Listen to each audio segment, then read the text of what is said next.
BJP देश भर में सेवा पखवाड़ा के तहत स्वच्छता अभियान चला रही है। जी हां, एक खास पहल पार्टी की ओर से। साथ ही बताएं कि इसके तहत जमशेदपुर में बीजेपी की ओर से साफ सफाई पर जोर दिया गया।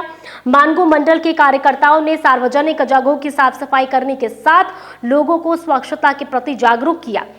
साथ ही प्लास्टिक का इस्तेमाल नहीं करने की अपील की और ऐसे में स्वच्छता को लेकर ये खास पहल।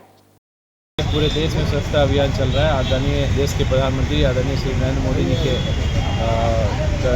के द्वारा ये चलाया गया अभियान है कि पूरे भारत में स्वच्छता अभियान का कार्यक्रम चल रहा है। और उसी के तहत आज मानगो मंडल अध्यक्ष के नेतृत्व में आज मानगो में भी हम लोगों ने स्वच्छता अभियान चलाया और आपने देखा कि सभी लोग स्वच्छता अभियान में अपना योगदान दिया और हम लोग स्वच्छ भारत और स्वच्छ भारत का मिशन जो है उसको हम लोग एक तरह से बोलिए कि लोगों के बीच में मैसेज पहुंचाने का काम करना है कि लोग स्वस्थ रहें और स्वच्छ रहें।